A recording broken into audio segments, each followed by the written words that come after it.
Dans un monde où les écrans remplacent les fenêtres, Inès, une adolescente de 14 ans, pensait avoir trouvé l'amour sur les réseaux sociaux. Mais derrière l'écran, Isaac, un prédateur emprisonné, tirait les ficelles. Attirée à Paris, elle se retrouve dans un appartement à Aubervilliers, en Seine-Saint-Denis, où les promesses d'amour se transforment en cauchemars.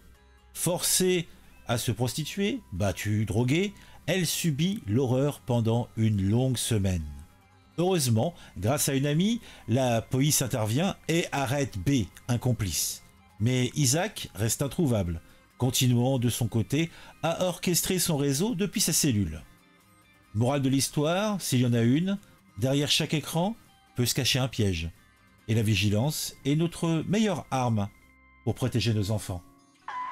Le club de l'actu, c'est sur Actu. Regarde les vidéos, tout devient plus fou. De ton avis et comment c'est cool. Chaque like, chaque abon, t'es pas seul dans la foule.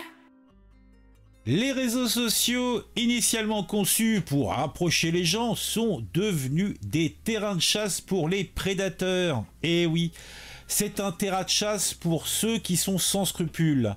Une des victimes se nomme Inès, une adolescente de 14 ans, et elle en a fait la terrible expérience.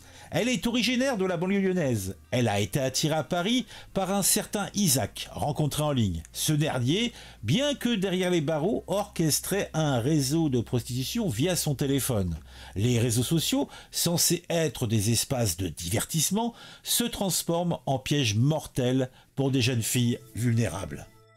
Tout débute un jour de janvier, le 23 si on pouvait être précis. Non, le 25 peut-être, non le 23. Inès arrive à Paris. Elle pense rejoindre Isaac. À la place, elle est accueillie par B, un mineur de 17 ans, qui l'amène dans un appartement à Aubervilliers. Là commence son calvaire. Forcée à se prostituer sans protection, battue et droguée, elle subit les assauts d'une cinquantaine de clients en une semaine. Les conditions sordides dans lesquelles elle est maintenue sont un rappel brutal de la réalité cachée derrière les écrans. Isaac, bien que derrière les barreaux, continue de tirer les ficelles de son réseau grâce à la technologie. Il parvient à orchestrer l'exploitation d'Inès, démontrant ainsi l'étendue de son influence malgré son incarcération.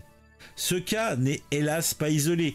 De nombreux autres prédateurs utilisent les mêmes méthodes pour exploiter des mineurs, profitant de leur vulnérabilité et de leur naïveté.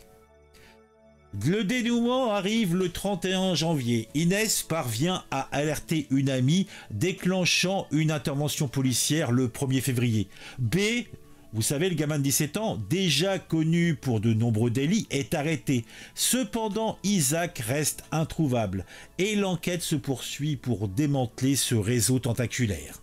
Les autorités doivent maintenant redoubler d'efforts pour protéger les mineurs, souvent les premières victimes de ces prédateurs modernes. Ah, tout cela n'est point beau, tout cela n'est point propre. Si on peut donner une conclusion à tout ça, c'est que l'histoire d'Inès est un rappel poignant des dangers qui guettent nos enfants sur les réseaux sociaux. La vigilance des parents ainsi que celle des autorités est plus que jamais nécessaire pour prévenir de tels drames. Il est crucial de sensibiliser les jeunes aux risques et de renforcer les mesures de protection pour éviter que d'autres ne tombent dans ce piège infernal.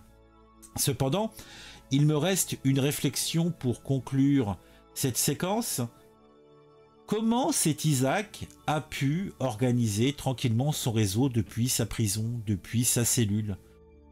Est-ce qu'il n'y a pas un problème? Comment se fait-il que des individus déjà en bisbille avec la justice puissent avoir des téléphones et autres facilités pour continuer à avoir une influence sur le monde extérieur?